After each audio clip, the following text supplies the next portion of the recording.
Hello friends, आज आम मेफ्टल स्वास टैबलेट विषय जानिबा। एहार लाभ कौन, साइड इफेक्ट कौन एवं यह किपरि व्यवहार करा जिबा उचित, ताहा सहित एथिरे कौन कंपोजिशन रही जानिबा।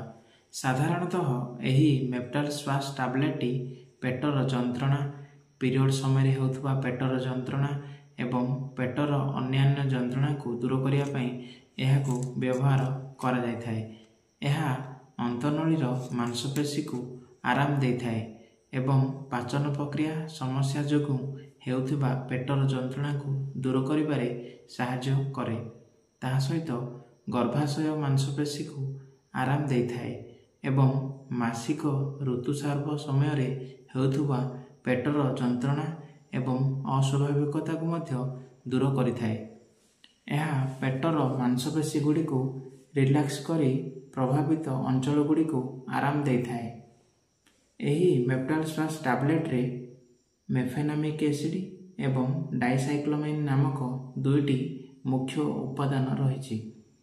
एथिरे थिबा डाइसाइक्लोमाइन नामक उत्पादन पेटर मसृण मांसपेशी सहित संकोचन को दूर करी कार्य करे एवं मेफेनामिक नामक उत्पादन प्रोस्टाग्लैंडिन नामक रसायन को द्रुतर प्रभाव को अवरोध करी कार्य करिथाए, जहा द्वारा पेटरे हेउथुबा जंत्रणा शीघ्र दूर होइथाए।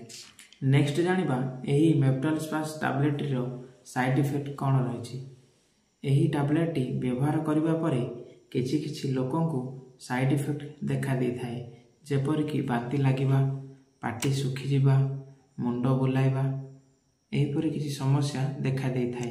जदि अन्य किछि समस्या होइथाए तेबे आपण तुरंत डाक्तरଙ୍କ सहित परामर्श नियंतु। नेक्स्ट जानिबा एही टैबलेट किपरि व्यवहार करा जिबा उचित।